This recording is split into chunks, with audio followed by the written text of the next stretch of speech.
Hello, this is the second part of the Chrysler 300 review.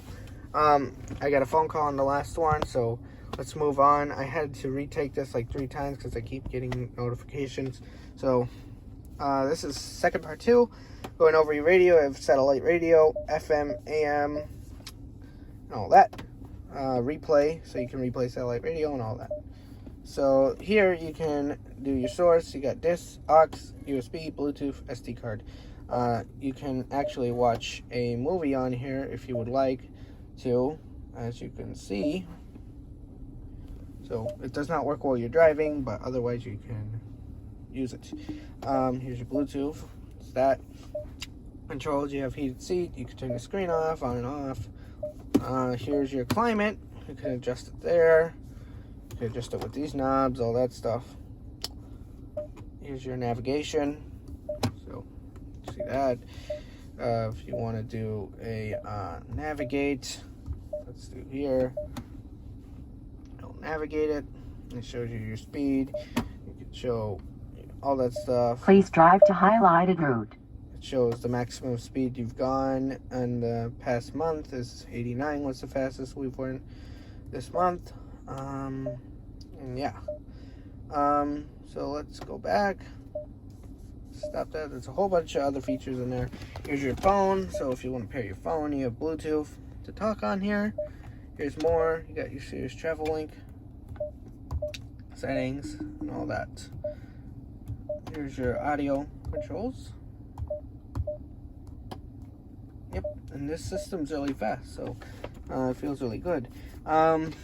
Moving on to the audio system. The audio system is really good. I was not expecting it to be so good in the base model, but it's really good. So let's go ahead and put on a song, and I will let you listen to the clarity of this. I'll turn the bass down so you can hear this. Let's see, let's find a nice and clear song. Darling, just dive right in, follow my lead. Well, I found a girl, beautiful and sweet.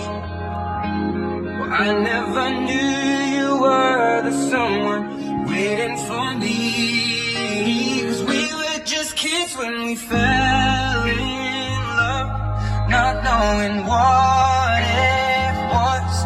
I will not give you. So it is really clear and very loud for a stock system. I was not expecting it to be super good when we bought the car. I was expecting it to be kind of rattly and all that. I did have to replace this left speaker here because that started to have, it blew out. But as expected with me, because my music is always pretty loud, so extremely loud, so that's probably why. So I had to replace that one, and they did replace, I think, a tweeter up there. So yeah, so that's really good. They replaced those.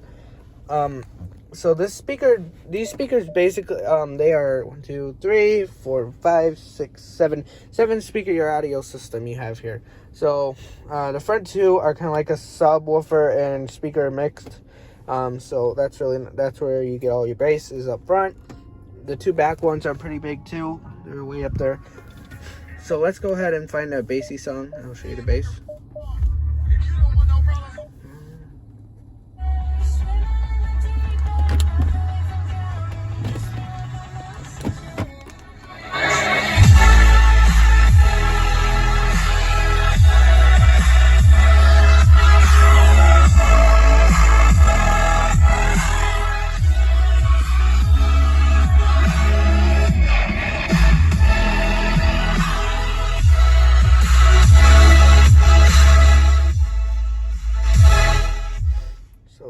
Nice. That sounds really good. So there's a lot of bass. I do live in a townhome and residential area, so can't really put it max volume because I've had some problems with my neighbors with music. But so that's that. I will be doing another review on driving in a few days in a parking lot, so that I will be able to give you a whole demo. So speakers sound really nice. perfect, not bad. So moving on to now the transmission. So this is an 8-speed transmission. It shifts very nicely. So this is a really weird shifter. It's not like your traditional shift. So basically for park, it's in park. For reverse, you just put your foot on the brake and press the button and just tap back once. You got a backup camera on here. That's an add-on too. So you can back up. Then tap one more time for neutral. Tap one more time for drive. And there is a low gear, so tap one more time for low gear. And then you push all the way forward and let it drop back, and you're in park. If you just want to go straight to drive, you can do all the way back, drive, let's slide back. It just goes back into place when you're done. If you want to go into neutral from the park, just tap 3 times. You're in neutral. Want to go to park, just tap 3 times.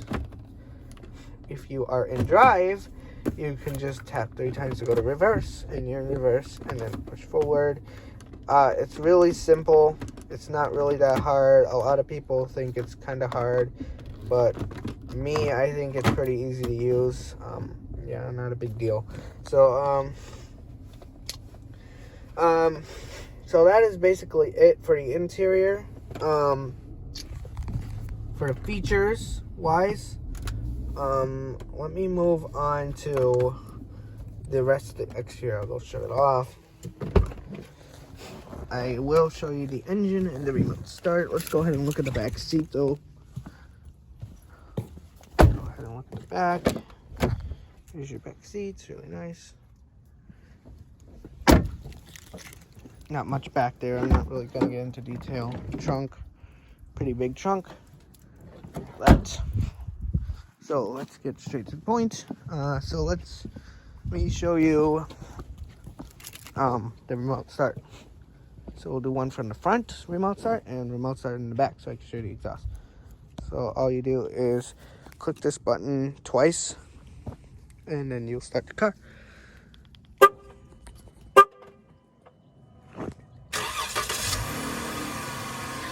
And the lights aren't actually flickering.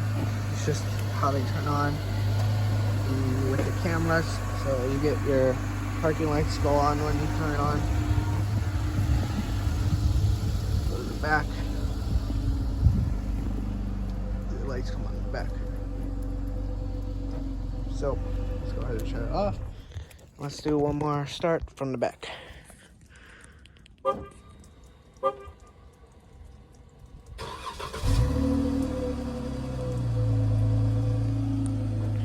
So there's the start from the back. So this exhaust on this car actually sounds quite good. It doesn't sound bad at all. It sounds really good to me. So before I get any further into the sound of the exhaust and why I think it sounds good, let's go ahead and show you the motor. Oh, let me turn the lights on for you so you can see everything in action.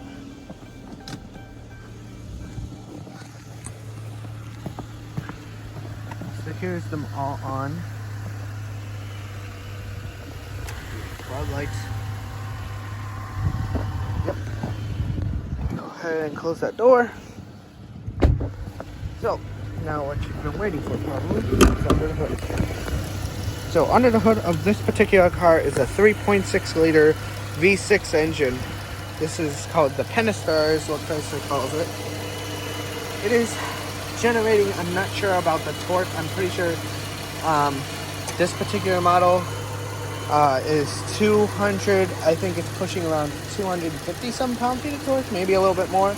I think it's 290 pound-feet of torque, and the horsepower is 292 horsepower on this car. The engine again comes in a wide variety different varieties. On the S, you can get either this V6 or you can get the Hemi engine. And the Hemi engine is one of the fastest ones. That's a 5.7 liter V8. So that's producing around 370 horsepower. And I'm not sure on the torque again. I still gotta do my research on that, but pretty sure it's around 300 and something torque. So it's really quick. That was what was in our Charger we had. So, not bad. You also, which they don't make anymore, but in this year they did make it. It's the SRT, which is a 6.4 liter V8 Hemi, producing around 400 and something horsepower and 300 and some pound-feet of torque. So that's the most powerful one. And you also get, that's a SRT trim, so you get all the appearance package, all the chrome's gone, it's lowered, it's all like performance. It's like Dodge's performance. You get like carbon fiber bucket seats, different steering wheel. It's just based towards performance than luxury. So also moving back to the V6. So the variety of trims on the Touring, it comes standard with the V6. You can't get the Hemi in this one. If you want to get the Hemi, you can move up to the you can move to the S. You can get either the V6, but in the V6, in the S is tuned a bit more. You get 305 horsepower in the S trim, and you get or you can change it out in this car. In the Touring, you get 292 horsepower. In the S, it's the exact same engine, but it's 305 horsepower. So you get a bit of a kick there. Or you can just have the Hemi put in, which most people do. In the C, it comes standard with the V6, or you can get the V6 optional, but they mostly come standard on the C with V8 Hemi. So that's the engine for you. Let's go ahead and shut that. It's really powerful. Don't let that 292 fool you, because 292 doesn't sound like a lot for a big car, but it really gets up and goes. And thanks to that get up and go, we can thank that all-wheel drive system. This has Chrysler's all-wheel drive system. Spins all four wheels. When it doesn't need all-wheel drive, it uses rear wheel. Mostly when it's warm out, it can detect that. So it does pick up a lot faster with that all-wheel drive. 0 to 60 time is about 6 seconds. I was able to get right under 6 seconds at 5.6 seconds. That's what I got. So not bad at all for such a heavy car. The Hemi gets around 5 seconds. Our RT was able to get 4.9 seconds that we had. So that's that. You can get all-wheel drive in all trims. Doesn't matter what trim, it's optional on all of them. Even with the Hemi, you can get all-wheel drive. The new ones, you cannot get all-wheel drive with the Hemis, which kind of is unfortunate. But in this year, you can get it. So that's that. Let's go ahead and move back inside. It's cold out here. So that was the engine. I would like to give you a pull, but I can't do that here right now at this time. But I will be doing it very soon. I will give you a nice pull and show you this performance. So what I'm going to do right now is I'm going to give you an exhaust clip. And for a V6, it doesn't sound bad. So I will go ahead and put you right here.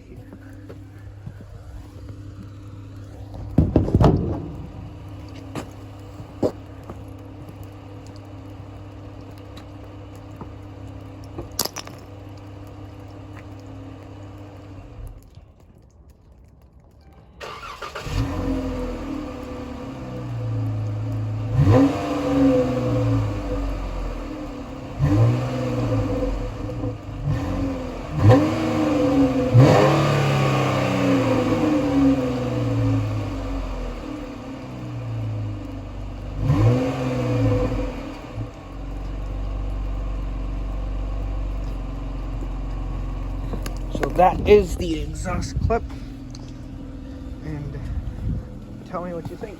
I think it sounds pretty good for a 6-cylinder. So that is the 2013 Chrysler 300 for you. Part 2.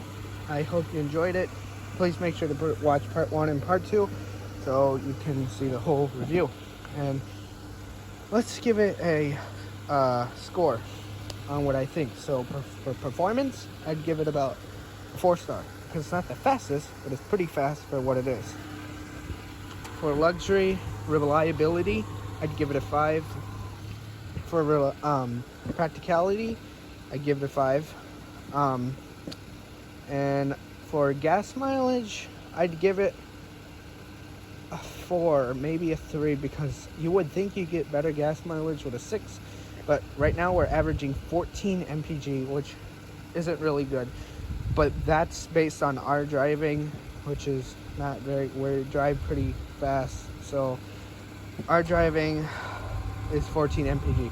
But Chrysler claims it gets 18 mpg. I know people that have them and they get around 19 mpg, so with the all-wheel drive. But if you don't have all-wheel drive, you get around 20.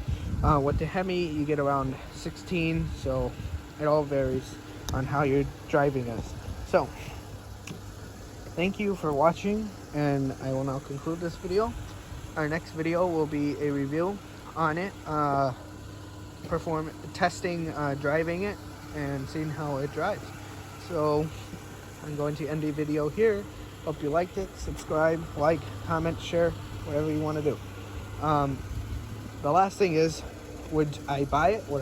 Would you lease it? Would you buy it, or would you rent it? Definitely rent it. If you have an option, I would definitely rent it. Buying it, I would definitely buy it. Lease it, I would definitely do that. So based on most people, what the best thing for you to do if you got this car is I would lease it, because leasing, you can keep it for a while and it stays new. I know sometimes they do have issues, and I know it varies between people. I have someone that their whole car is falling apart right now, their engine's knocking, all this stuff needs replaced. But then there's people like me that has no problems. So if you don't want to worry about the issues or anything, I would lease it. If you don't really have a concern for that, definitely look at buying it. So yeah, so it's really nice.